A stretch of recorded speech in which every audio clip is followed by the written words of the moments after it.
Se encienden los motores, el programa ya va a comenzar. Abróchense bien los cinturones, que la entrevista va a iniciar.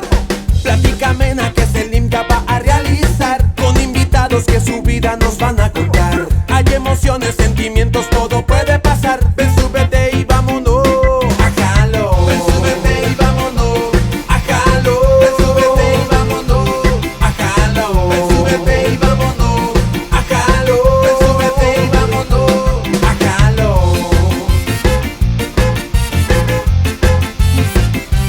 A Jalo.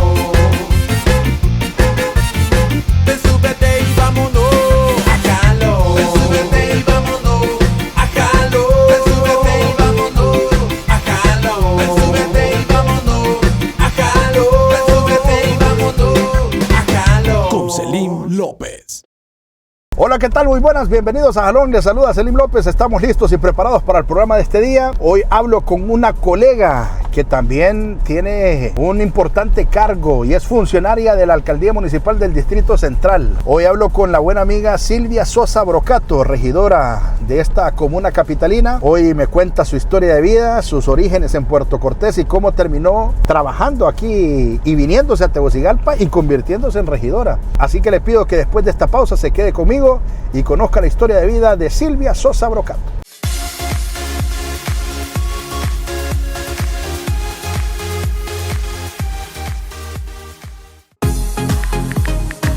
Descarga la aplicación Canal 6 Honduras y lleva tu programación favorita a todas partes. Noticias, deportes, música y mucho entretenimiento al alcance de tus manos. En cualquier dispositivo móvil, disfruta lo que más te gusta con la app Canal 6 Honduras. Disponible para Apple y Android. Síguenos también en redes sociales.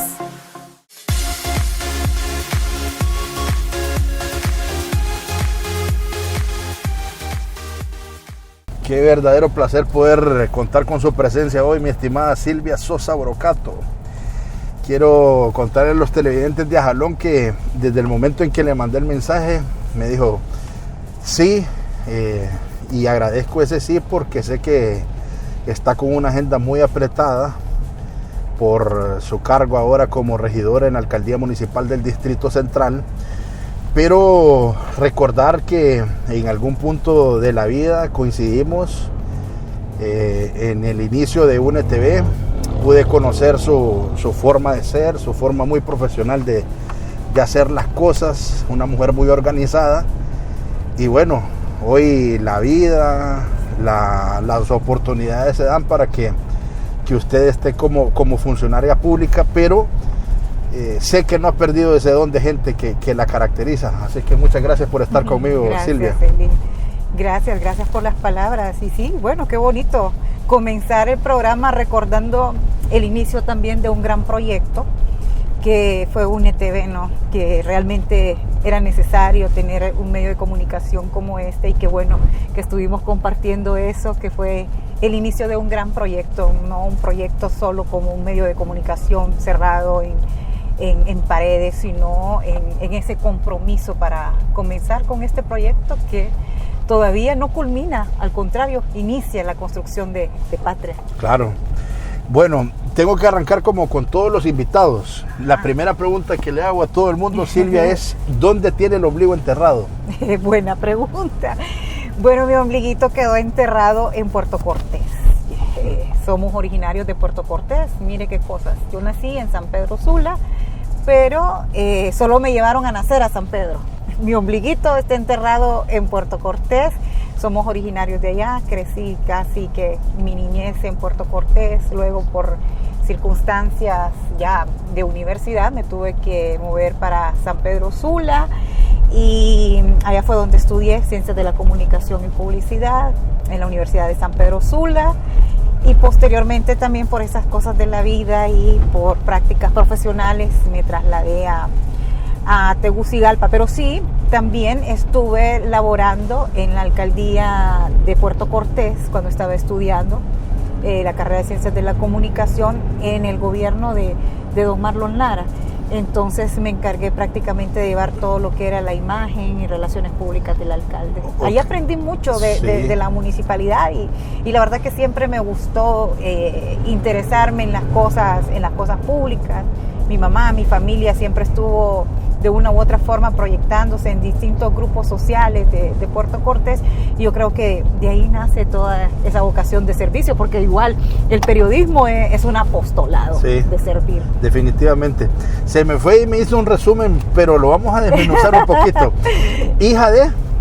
Hija de Silvia Brocato, porteña, con raíces italianas, y Paulino Sosa, que en paz descanse, capitalino también. Ok, ¿cuántos hermanos tiene Silvia? Tengo 7 hermanos. Pucha. Es una familia numerosa. Sí. ¿Y usted es la mayor, no, la de soy medio? La chiquitita, la menor. La consentida, entonces. La chiquitita, la consentida y la mandona, porque siempre los chiquitos queremos mandar a los mayores. ¿Y esos ojos verdes de quién los heredó? Pues mire que los ojos verdes, tanto mis abuelos maternos como abuelos paternos tienen ojos verdes. Y ni mi papá ni mi mamá los tienen, y nosotros con mis hermanos salimos con ojos verdes. Claro, ahí está lo del gen que se salta una generación y viene en la siguiente, ¿verdad? Exacto. Sí, qué interesante. Si yo le pregunto a Silvia, ¿cómo registra esa niñez suya allá en Puerto Cortés? Me imagino que fue mucho a la playa. Mire, a mí tengo una cosa que creo que viví una niñez tan linda, especialmente porque en mis tiempos no habían iPad, no habían teléfonos celulares, entonces podíamos compartir con nuestros abuelitos, con nuestros padres, con nuestros hermanos, con nuestros primos. Y los juegos en aquel momento eran de ir al río, de ir al mar a sacar almejas, chacalines, de disfrutar las pozas en los ríos, de disfrutar los árboles, y eso nos ha marcado la vida, a que quisiéramos que todos los niños disfrutaran eso. Yo parecía mona, andaba saltando, me gustaba bajar perachinas, que le llamábamos allá, mangos, y nos crecimos con esa libertad, disfrutando cada cosa que el ambiente nos daba. Y era sano. Era sano, ¿no? Y seguro. Por supuesto, para nosotros salir a jugar como nuestros vecinos, para empezar, esa palabra de vecinos existía, que significa la cercanía, ¿no? Entonces, con los vecinos los veíamos como que si eran parte de nuestra familia, éramos tan cercanos, tan unidos con todo el barrio El Porvenir, que fue donde yo crecí. ¿Qué ha pasado con nuestra sociedad que lamentablemente eso que usted menciona ya no lo vivimos así, y la niñez tampoco puede tener esa libertad de salir, de que los padres estén tranquilos de que esos muchachos van a estar seguros? Bueno, fíjese que parece mentira, pero vea usted, estos aparatitos son los que se ha encargado de dividir a la sociedad, de hecho a las familias mismas. Usted a veces puede participar dentro de su núcleo familiar de fiestas y se va a encontrar con que cada quien está metido con su teléfono. En el caso de nosotros, tal vez, no, usted es un poquito más joven que yo creo, pero en el caso nuestro, nosotros disfrutamos lo rico, Celín, de escuchar a nuestros abuelitos a contarnos historias, a contarnos leyendas. Para el caso, yo vengo de una familia, como le dije, de orígenes italianos, por parte de mi mamá. Entonces, para nosotros era muy interesante esa gran familia, que el abuelo se sentara con nosotros a contarnos historias de cómo emprendieron ese viaje, esa migración de Italia, y además de muchos cuentos y leyendas, esas leyendas orales que también se han perdido. Sí. Y mire, parece mentira, pero que en el tiempo de Semana Santa, cuando se daban también esas celebraciones, todavía en mi época decían, no hay que ir al mar, porque si te metes al mar te vas a hacer siena, y si sos varón te vas a hacer pescado. Tampoco se conducía, tampoco se podían hacer prácticas de carpintería, porque comer carne. Bueno, pero esas son algunas de las tradiciones que por lo menos en mi familia se manejan, pero dicen algunos, eran una serie de mentiras y todo eso, pero dentro de mentiras se construían valores. Fíjense, es algo que no nos explicamos. Había un gran respeto hoy por nuestros abuelos, por nuestros ancianos, y déjeme contarle que dentro de toda esa rica leyenda oral de mis abuelos, yo estaba chiquitita y escribía. Cuando empecé a escribir, comencé a que cada historia que me contaba mi abuelito, yo la iba escribiendo en un cuadernito de tarea, que más tarde ese cuadernito de tareas yo lo conservaba por muchos años, y una vez cuando iba a pagar la universidad, buscando los recibos, se me cae el cuadernito de mi armario y comienzo a leer. Y mire, Celín, de esas historias de mis abuelos surge la publicación del libro que hay detrás del mar de mi autoría. Ya me va a contar de eso también. Esos orígenes italianos también le permitieron a su mamá pasar la tradición de la cocina italiana. Hoy sí, yo creo que, pero mire, en mi mamá y en algunas de mis tías, pero sobre todo, fíjese que en mi familia los varones han salido expertos en la cocina. Mire qué interesante. Me llevan delantera en esa, porque a mí el agua se me quema. Entonces, no le voy a mentir, es cierto, pero sí. Pero es la tradicional comida italiana. Déjeme decirle que es mi comida preferida. O sea, ahí la pizza, ravioli, calzones, lasaña. Todo eso. Óigame, y hay una variedad de comida italiana tan buena, porque en cada región de claro, Italia son comidas y costumbres distintas.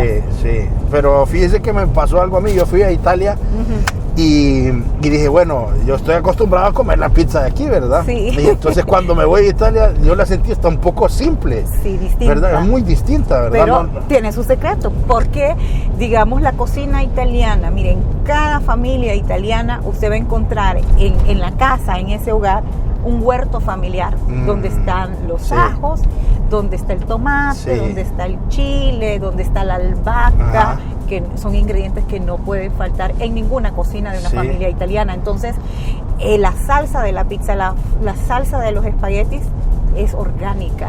Y es muy bueno, por eso usted la sintió diferente, porque aquí la salsa de tomate la hacemos como químico. Exactamente, por eso tiene distinta, lógica lo que es más sana. Y por eso usted va a ver además el montón de italianos que comen mucha pasta y espagueti y no lo ve tan gorditos. Sí, fíjese que sí, tiene toda la razón.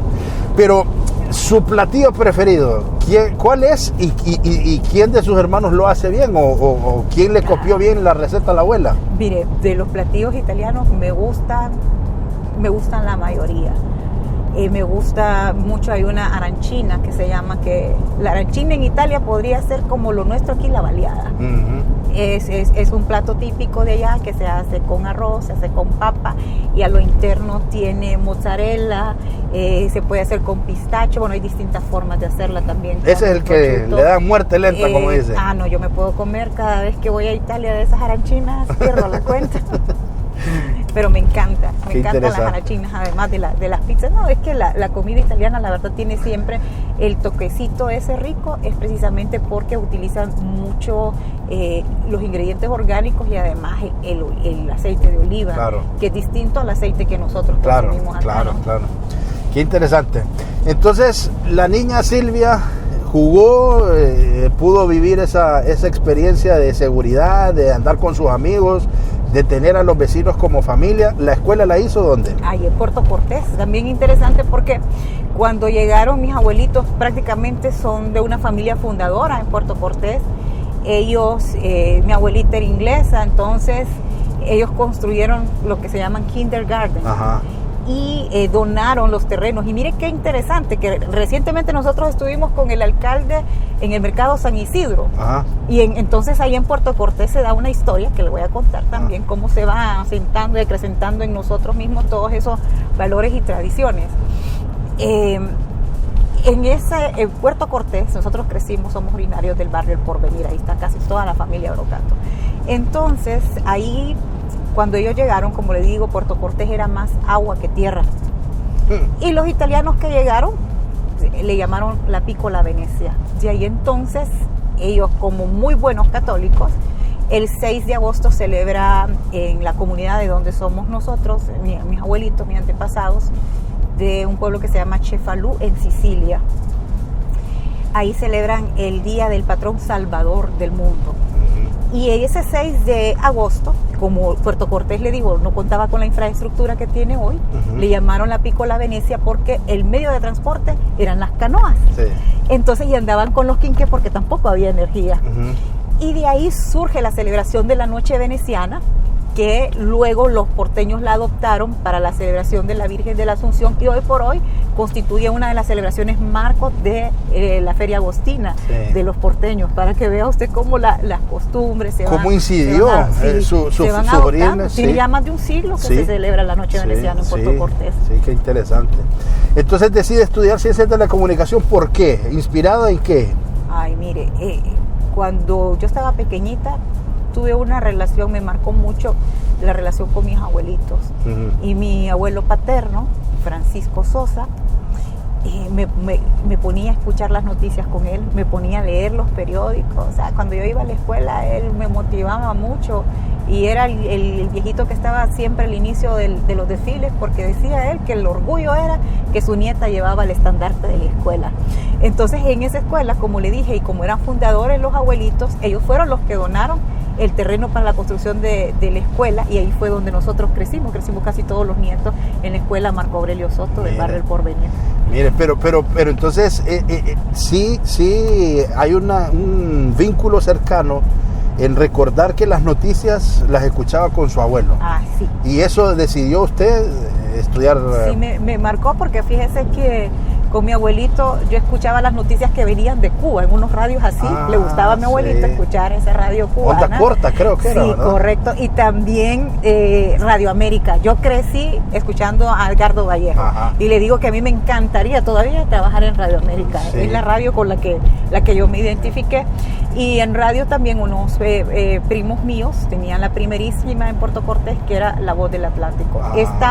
Mi niñez sí estuvo marcada, porque también, déjeme contarle que dentro de la familia fueron los pioneros los que impulsaron y trajeron el cine a Honduras, porque con mis abuelitos vino Salvatore Culota, que se casó con Vicenta Brocato. Entonces ahí fueron que entraron con todos los cines, el Cine Rossi, el Ari, todos los cines en San Pedro Sula y la zona norte. Y después estos italianos también, como los Baccaro, D'Antoni, todos estos entraron por Puerto Cortés, pero ellos siguieron y se fueron a abrir sus oportunidades a lo que es la Ceiba, Tela. Sí. De hecho, ahí en esos sectores también hay un lugar que se llama Chefalú, hay otro lugar que se llama Palermo, porque eran todos sicilianos. Mire. Bonano, el apellido Bonano, Saro Bonano, que tal vez usted lo recuerda, también Saro Bonano, de ahí de Palermo, la familia de Saro. Mire, qué interesante. Sí, o sea que si hay una incidencia italiana en Honduras y está en el Atlántico del país. Sí, y en el Atlántico. Es que siempre pensamos, bueno, que tal vez hay de otros orígenes y otras culturas, pero los italianos sí tienen también un fuerte legado en Honduras. De acuerdo, de hecho, como le dije, fueron los que introdujeron el cine, las marionetas, que en mis tiempos era una cosa tan bonita, en el tiempo de la Navidad, en el tiempo de la Semana Santa, cuando se hacían las marionetas. Entonces, todo eso tiene que ver con eran medios de formas de comunicación. Entonces, yo creo que de repente ahí fue donde marcaron mi vida para poder estudiar. Pero hay otros periodistas, porque usted me dice que sus primos estudiaron radio, pero estudiar como tal Ciencias de la Comunicación. Sí, tengo otra tía y yo estudiamos, se llama Betty Brocato, ella estudió periodismo. Los demás se fueron más por derecho, se fueron más por medicina, hay economistas, hay de distintas áreas. Entonces, ¿el primer trabajo de Silvia fue en la alcaldía? Correcto. Ok, ¿y esa experiencia a qué la llevó? ¿Qué aprendió ahí? Aprendí mucho, especialmente en un proceso cuando yo entré a trabajar en la alcaldía. En Puerto Cortés estaban padeciendo por el paso de la tormenta Gert, que se llevó todo el sistema de la red de agua potable, prácticamente la desapareció. Y vea usted qué interesante, porque nosotros, si no nos ponemos las pilas como porteños a organizarnos como comunidad, creo que Puerto Cortés todavía estuviera padeciendo. Entonces, a través del Consejo de Desarrollo Municipal, que era el CODEN, mi mamá también formaba parte de ese CODEN, y me decía mi mamá, acompáñame. Tenía otro tío, Ronnie Brocato, también muy conocido, era propietario del restaurante El Delfín, que ya falleció. Estaban siempre involucrados en las cosas de Puerto Cortés, y entonces me interesé por acompañar a mi mamá en esas reuniones del CODEN, de la alcaldía. Influyó mucho también eso para llegar a la municipalidad, participar de esas reuniones y sobre todo en la reconstrucción de Puerto Cortés, del sistema de agua potable, que lo conozco muy bien. ¿Eso fue en qué año más o menos? Eso fue allá por en el 96 y luego en el 98, que fue el paso del huracán Mitch. Ahí fue, como le digo, un resurgir de Puerto Cortés, especialmente en el sistema de agua potable, alcantarillado y relleno sanitario. Claro, entonces va a integrar el equipo de la alcaldía y posteriormente, ¿qué hace? ¿Cómo es que Silvia se viene para Tegucigalpa? Bueno, le voy a contar, usted dice el equipo, integramos la alcaldía, pero como yo andaba ahí en las reuniones, andaba aprendiendo y yo estaba estudiando comunicaciones. Marlon Lara estaba desarrollando una muy buena gestión que era apoyada por Naciones Unidas, por Fundemun, por el AID. Bueno, no por nada se religió como 3 veces. Como 3 veces, correcto. Pero entonces le decían a Marlon, mire, alcalde, usted está haciendo una buena gestión, pero necesita diseñar una estrategia de comunicación y relaciones públicas, porque todo lo que está haciendo usted se debe socializar con el pueblo de Puerto Cortés y se debe de ver qué es lo que está haciendo, porque aunque usted lo haga, para la opinión pública es como que no esté haciendo nada. Entonces de ahí surge mi posición como oficial de comunicación de Marlon Lara y comenzamos a desarrollar distintos proyectos de divulgación, socialización y sobre todo de participación ciudadana, donde descansaba el gobierno de Marlon. Y ahí mismo uno de los grandes logros que se dio fue la descentralización del sistema de agua potable, porque de lo contrario Puerto Cortés no tuviera lo que tiene hoy. Eso permitió que se construyera la represa Tulián 1, Tulián 2, y que además de esos proyectos de construcción de las represas, se generara lo que era la construcción del relleno sanitario y alcantarillado sanitario en Puerto Cortés, que se resume en mejorar las condiciones de calidad de vida. Y era un tema tan importante, Selim, porque, como le digo, se estaba mejorando la calidad de vida de los ciudadanos, que a estas alturas yo me quedo atónita de cómo es posible. Digo yo, nosotros en Puerto Cortés hace más de 20 años tenemos agua potable, tenemos relleno sanitario, tenemos alcantarillado sanitario, que la capital de la República esté convertida en una cloaca, literalmente eso es Tegucigalpa, porque carece de estas 3 condiciones. Ya me va a contar eso, porque justamente mientras usted escribía eso, dije yo, bueno, vamos a hacer la pregunta de cómo esa experiencia la puede traducir y traer para Tegucigalpa. Claro, entonces es inconcebible que un puerto lejano a la capital tenga mejores condiciones de infraestructura, organización, además la creación de un plan maestro de desarrollo urbano. Entonces todo eso me tocó participar y vivir esa transformación de Puerto Cortés, que luego sirvió de ejemplo, de modelo. ¿Y quién hubiese dicho que en aquel entonces, cuando usted trabajó en eso, tiempo después le iba a venir a ayudar para lo que está haciendo? O sea, bien dicen que todo lo que uno aprende sirve eventualmente, ¿verdad? Todo le sirve, Celín. Y usted me dice, ¿cómo me vengo yo aquí a Tegucigalpa?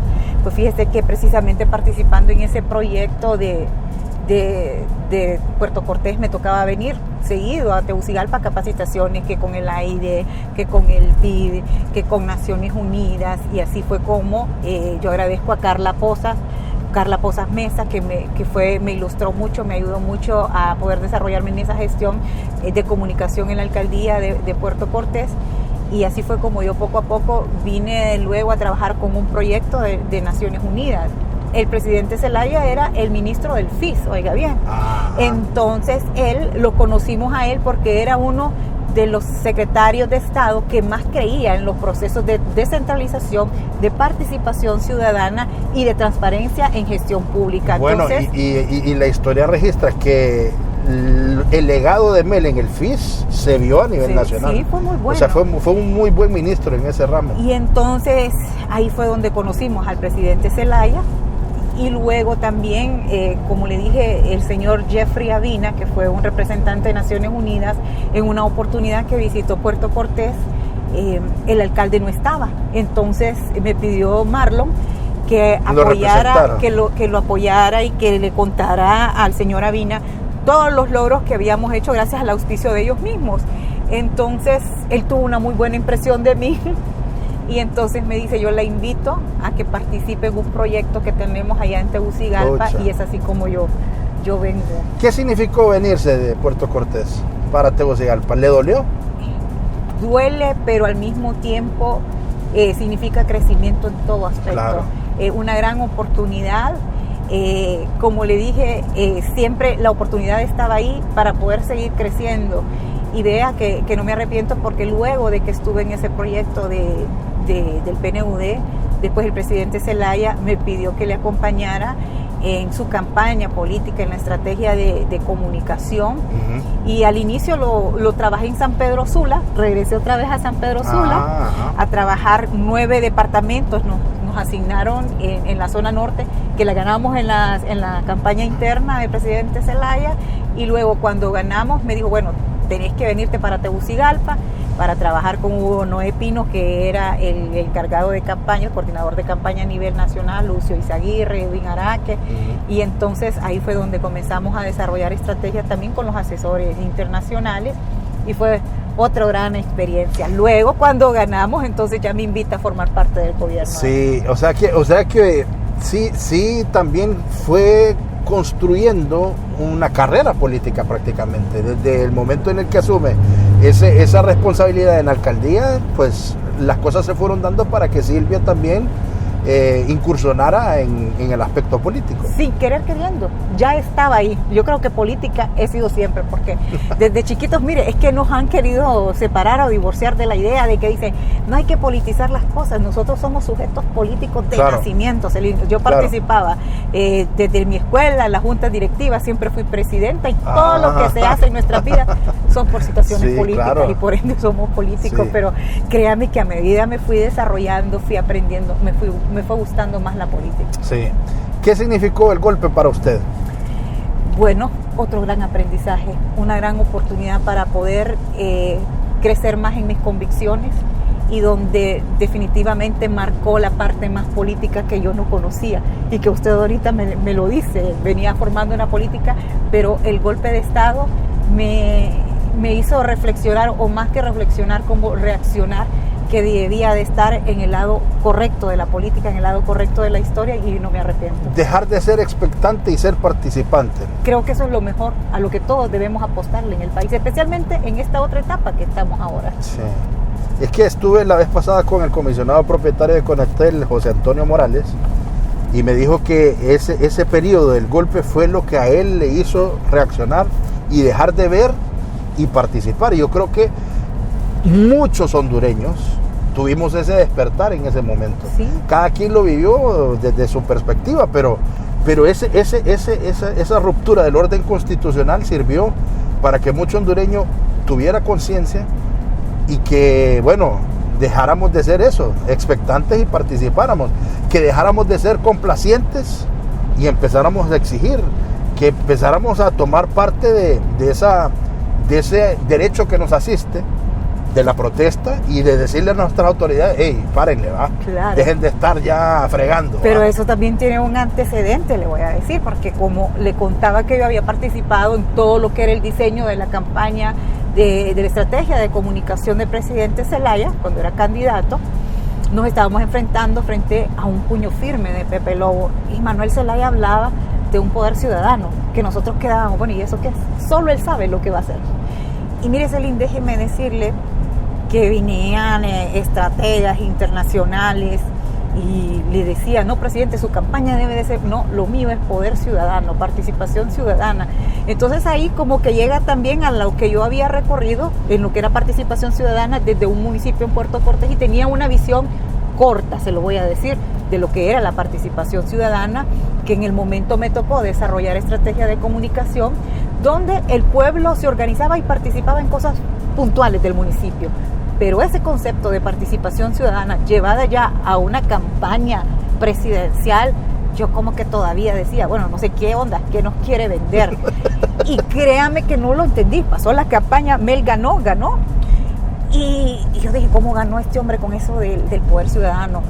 Y me di cuenta lo que el poder ciudadano representaba cuando Mel, siendo gobierno, que se dieron acciones, y que hoy por hoy le podré decir que ha sido el gobierno más cercano a la democracia que ha tenido.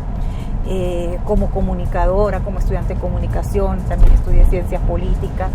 Creo que fui aprendiendo más con la vida misma y con esas circunstancias del golpe de Estado que lo que se puede aprender en las aulas, en la universidad. Eso del poder ciudadano era literalmente permitirle al pueblo participar y tomar decisiones que eran lo que ellos consideraban correcto para sus comunidades.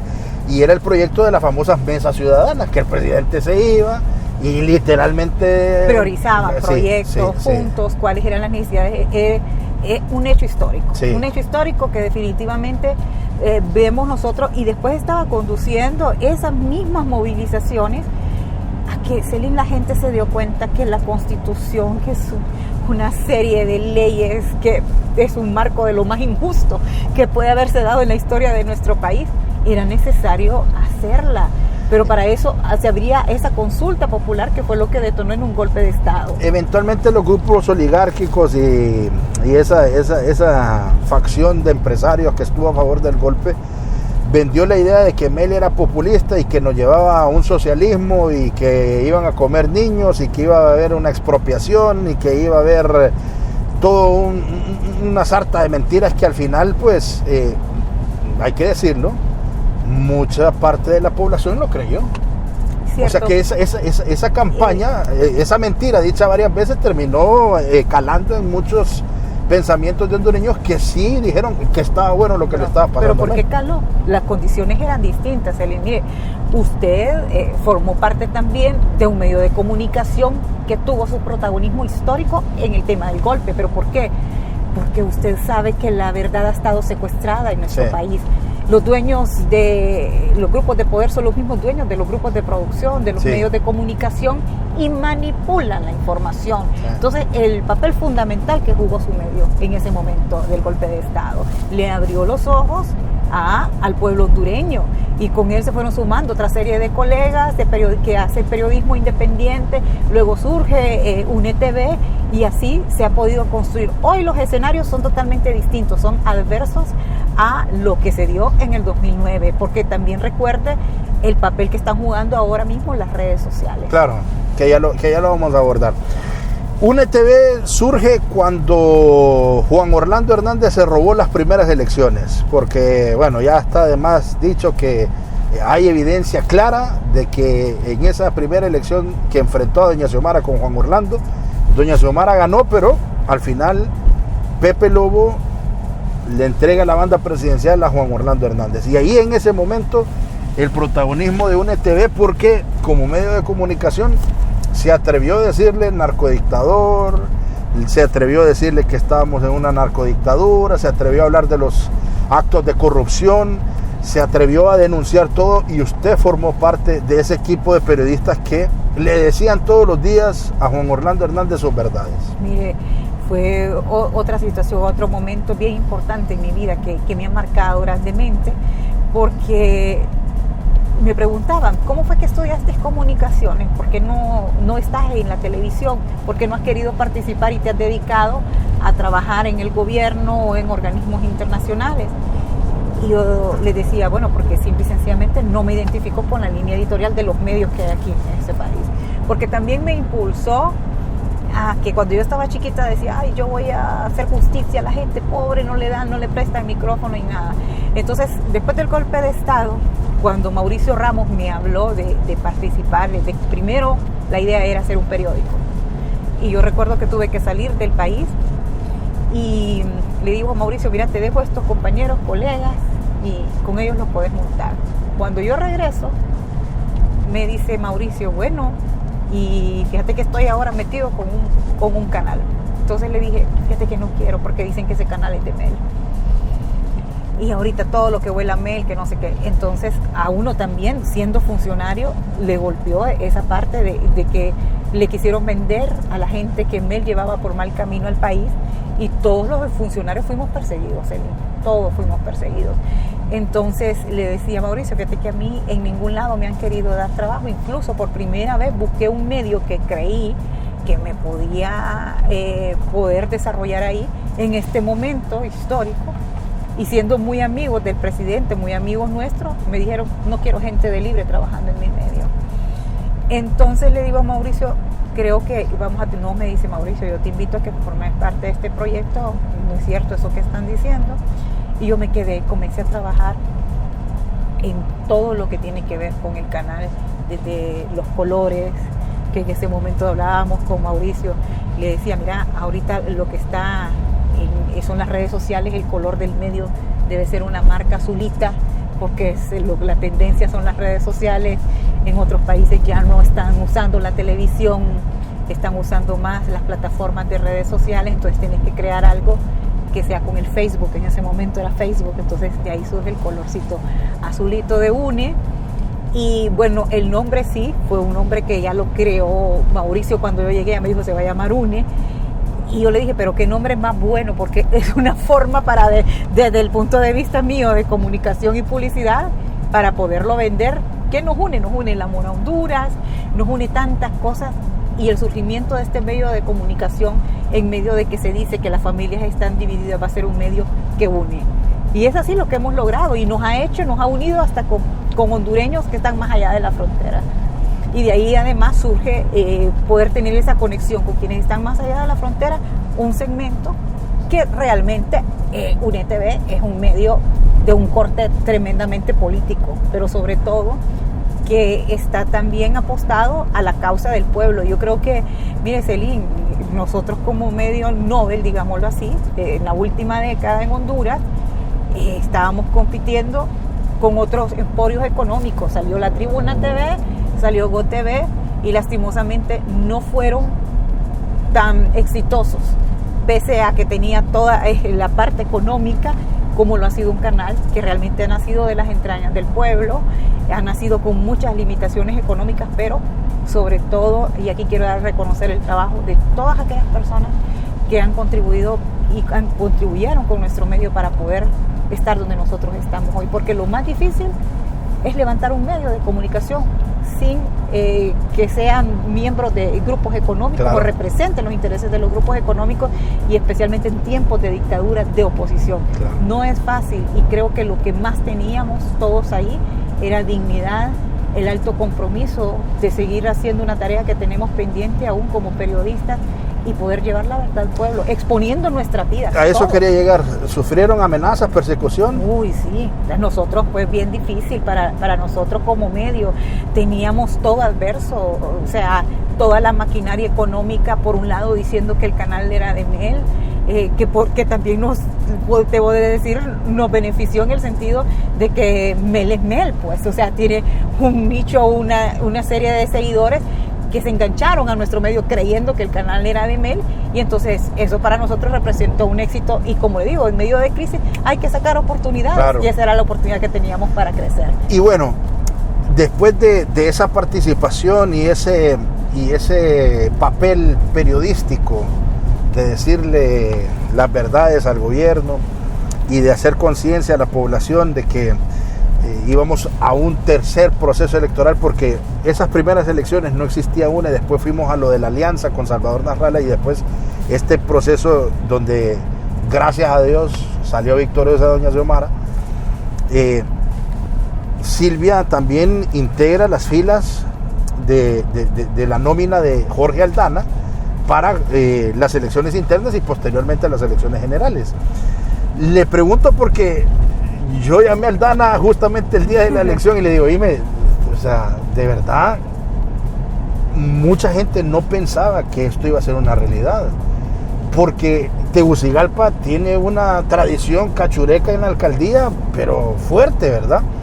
Y no dudo de que ustedes trabajaron para ganar, pero sí, muchos dicen, tal vez Aldana gana la alcaldía por el arrastre de Xiomara y por el voto de castigo también de los capitalinos, que no querían que David Chávez fuera alcalde. ¿Lo sorprendió el resultado? En lo personal, no. ¿No? No me sorprendió, y de hecho es el segundo proyecto que me subo, como dicen, en el barco de Aldana, y somos exitosos. Desde las internas, yo recuerdo que muchos decían, no, que Jorgito acá, que Jorgito allá, porque Jorgito era regidor. Y mire, a veces que nosotros somos groseros cuando emitimos, cuando juzgamos a los demás. Porque imagínese usted, con todo lo que usted ha dicho, una alcaldía nacionalista, un solo regidor de Libre, ¿qué podía hacer Jorgito Aldana? Con toda la demanda que había. Entonces es difícil. Ahora nosotros somos 4 regidores y nos volvemos que casi que no podemos. Entonces yo le dije a Aldana, me voy a sumar a su campaña en medio de toda aquella adversidad que decía, no, ni siquiera va a no va a salir de candidato. Porque, paréntesis, ya le habían hecho la cama a Jorgito, ¿Sí? Y dentro del mismo Libre, y no lo digo para crítica, pero sí, es una realidad. No, pero es cierto. Entonces, son otra de las características que Aldana tiene, que don de gente, no es una persona rencorosa además, y tiene una buena visión de compromiso. Mire, usted puede tener muchos estudios, pero si no tiene visión, si usted no tiene compromiso y si no tiene amor por las cosas que usted hace, difícilmente lo va a realizar. Entonces creo que coincidíamos con Aldana en esa estrategia, y yo le dije, bueno, Jorgito, cuando él me llamó, me dijo que si quería formar parte de su cuerpo de regidores y me estaba dando la primera regiduría, le digo, con todo gusto. Yo ya me había decidido apoyarlo a usted en su campaña desde el medio de comunicación, una estrategia de publicidad y todo. Imagínese cómo no hacerlo ahora que ya voy como regidora. Entonces, ahí fue donde traje también a mi mente todo el aprendizaje, el cúmulo de conocimientos que había adquirido ya de una ciudad distinta, una alcaldía más pequeña, pero que había logrado hacer cosas grandes. Claro. Entonces, para poderlas implementar aquí en que había sido Tegucigalpa. exitosa su estrategia, ¿verdad? Entonces ahí comenzamos a trabajar fuertemente con Jorgito y con otros compañeros, Aurelio Lago, que es un gran elemento también dentro del cuerpo de regidores, y llegamos donde llegamos. Luego, cuando ganamos las generales, ya cerca de las inscripciones y todo eso que comienzan a darse, esas alianzas, entonces me piden que ceda mi posición como primera regidora. Y le voy a ser honesta, al principio no quería, no porque yo estaba enamorada del poder o que estaba soberbia. Es que para mí, todavía lo sigo pensando, no sé si esto me va a meter algún problema, pero es difícil que se pueda avanzar con personas que no forman parte del mismo concepto ideológico, político, y que no abracen el compromiso que usted ha abrazado. Entonces me costó, pero luego al final yo cedí, porque me dicen, bueno, hagámoslo, es que la política es imagen, tenés que ceder, pero también es compromiso, y tenemos que asegurar lo que nosotros ganamos es porque existe la voluntad del pueblo en que nosotros estemos ahí. Entonces tenemos que hacerla con nuestra gente. Pero si ya se estaba dando esto en San Pedro, había que mandar ese mensaje contundente en Tegucigalpa, y lo que yo al principio no quería, al final terminé aprendiendo que había que darse ese paso, y hoy no me arrepiento. Sí, porque al final dio resultados, sí, claro. Sumó y ganamos, y estamos en el poder. Sí. Y entonces aquí lo que requiere es desarrollar ya y vivir en una campaña permanente, porque la gente a veces se confunde, especialmente en la forma como nosotros estamos haciendo gobierno local con Aldana. Es que en mi caso como regidora, y varias de las personas con las que estamos haciendo proyectos me dicen, mire que la voy a ir a buscar, no, mejor dígame dónde voy. Porque la gente se queja, Celine, de que a veces uno no contesta las llamadas. Que el funcionario es inaccesible. Exacto, entonces mejor uno debe de estar con el pueblo permanentemente en su comunidad, porque ya no solo me va a ver doña Chepita, ya me van a ver todos, y voy a poder hablar con todos, y voy a ver las necesidades que hay en la comunidad, y las vamos a echar a andar. Sí. Hoy le diré, en menos de 100 días, Celine, nosotros hemos dado muestras de que vamos avanzando, y créame que no estamos teniendo una visión de solo 4 años. Hoy nosotros ya tenemos, mire, el mercado San Isidro que le contaba, hace más de 10 años sufrió un incendio, y ninguna de las autoridades había ido a donde ellos. Y ellos me piden una cita, y les dije así, y ahí está don Máximo Portillo que le puede contar. No, don Máximo, yo no lo voy a recibir en mi oficina, yo voy al mercado. Fui al mercado y les dije, hace 10 años el mercado se quemó, y nosotros en los primeros días de gobierno vamos a hacer el presupuesto para construirles el mercado. El sábado estuvimos con Jorgito, ya hay un presupuesto de 88 millones de lempiras, el mercado se va a hacer de 3 pisos, 900 puestos, y va a ser de forma ordenada. ¿Sabe lo que le estamos apostando? Allá no tener a Tegucigalpa como una cloaca, porque también hemos aprobado dentro del presupuesto 3 represas, construcción de 3 represas. La represa San José, que ya está en ejecución. Este mes vamos a licitar una licitación a nivel internacional, la construcción de la represa de Jinihuare, y en el mes de julio vamos a licitar la construcción de la represa del Río del Hombre. Tenemos ya presupuestado el relleno sanitario y vamos al alcantarillado sanitario. Vamos a darle a Tegucigalpa su condición de ciudad, que no la ha tenido. Sí. Fíjese que venimos de un alcalde de 8 años que pues trabajó, ¿verdad? Pero a Tito lo que le decían es que Tito prácticamente era solo obra gris, ¿verdad? Que se había dejado a un lado ese sentimiento humano. Y ahora vemos al alcalde Aldana que dice, bueno, somos la alcaldía del buen corazón. Y como nunca se queda bien, hay gente que siempre critica y critica todo. Entonces dije, no, hombre, es que está Aldana con eso de que un buen corazón y ya venimos de un alcalde que sí trabajó y Aldana esto y Aldana lo otro. ¿Qué le dice a la gente? Porque usted está hablando de proyectos que son sumamente necesarios para la capital. El agua, nos vamos a quedar sin agua si ustedes las autoridades no hacen algo. Bueno, no hay agua ya. Bueno, es que aquí hay una contradicción con usted. ¿Por qué? Porque las autoridades no solo somos nosotros los que tenemos que hacer algo para que haya agua. Ah, no, pero me refiero a que ustedes son los que toman sí, de las decisiones. Sí, correcto, pues. pero aquí le voy a decir, precisamente estamos en condiciones totalmente distintas a las de Tito. Uh-huh. Porque yo quiero que usted me diga qué fue lo que hizo Tito, porque no lo encuentro. No, lo que le digo es que la gente decía que Tito hacía puentes. Era más publicidad, tenía un contrato millonario con medios de comunicación. Sí. Que fueron los que avalaron también el golpe de Estado. Sí. Y además esos medios de comunicación nunca dijeron todo lo que había detrás de los contratos de basura, claro. Nunca dijeron nada de los del Trans 450. Bueno, y lo del caso de él, que casi lo meten preso y que pues, bueno, vea ustedes, no lo digo yo, ya está el hombre en otras cosas. Pero bueno, nosotros aquí como autoridades no podemos seguir señalando el pasado, Celín. Estamos aquí para darle respuesta. Y usted me dice, ¿qué le responde a la gente? Yo no le puedo responder con palabras, le estoy respondiendo con hechos. Hoy por hoy hemos iniciado porque no podemos seguir nosotros inventando el agua hervida. No podemos seguir nosotros haciendo cosas improvisadas. Nosotros estamos trabajando a través de la creación y conformación de un plan maestro de desarrollo urbano. Eso es lo más importante. Póngale que usted es un ingeniero para hacer un ejemplo doméstico y usted quiere construir una casa, nosotros queremos construir ciudad. Y usted no va a construir una casa si usted no tiene un plano de cómo quiere llevar esa ciudad. Claro. Entonces nosotros necesitamos ese plan maestro de desarrollo urbano que nos permite. Y nos dice que la prioridad en Tegucigalpa es el agua. Sí. Entonces nosotros sí vamos a llevarle agua. No es posible que en una capital de la República, por Dios santo, la gente se esté bañando con cubetas, Celín. Que no tengan relleno sanitario, que no tenga... que apeste la ciudad a excremento, sí. Y que se hayan construido obra gris que se van a tener que romper por el simple hecho de que no hay toda una red de sistema de agua potable, de alcantarillado sanitario, que se puedan conectar todas esas tuberías. Hoy tenemos la lucha de recuperar el río Choluteca, que está altamente contaminado en una ciudad que no tiene agua y donde tampoco han existido políticas públicas ambientales, donde lo que se dio fue una masiva reforestación.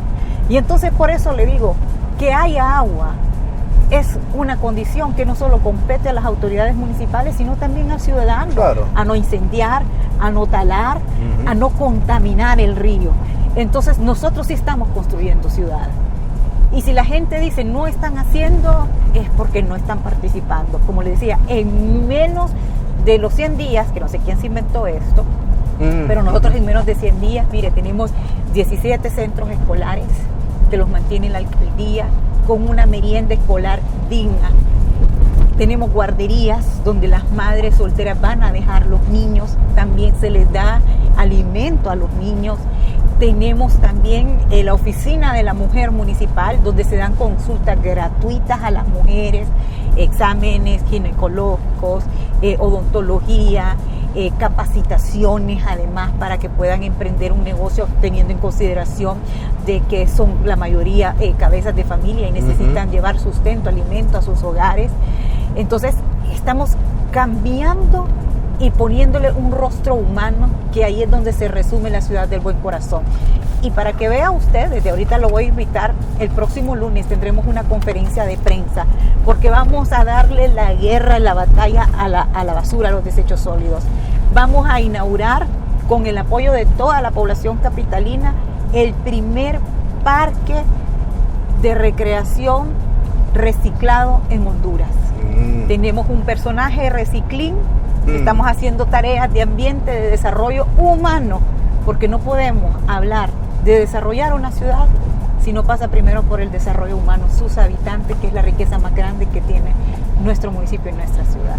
Mire, qué interesante, la verdad que sí, o sea, no lo dudo, se lo digo, simple y sencillamente le expongo lo que la gente dice, lo que escuchamos, pero usted viene en este programa y nos cuenta de cosas que se están haciendo y que son altamente significativos y que prácticamente le responde a toda esa gente que dice que no están haciendo nada.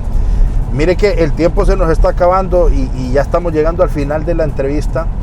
Le dejo esa cámara, Silvia, para que nos cuente con qué más se compromete esta hondureña que hoy está acompañando al alcalde de la capital, esta mujer que ha luchado por este momento histórico, ¿verdad?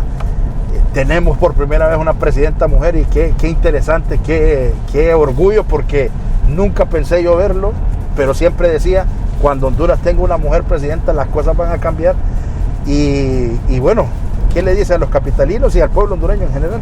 Bueno, creo que las cosas comenzaron a cambiar el 28 de junio, donde el pueblo hondureño, de forma masiva, en un proceso de elecciones más transparentes, más legítimos y más democráticos que se han dado en la historia, el pueblo decidió por la mejor opción, por la opción de refundar, de comenzar a construir patria.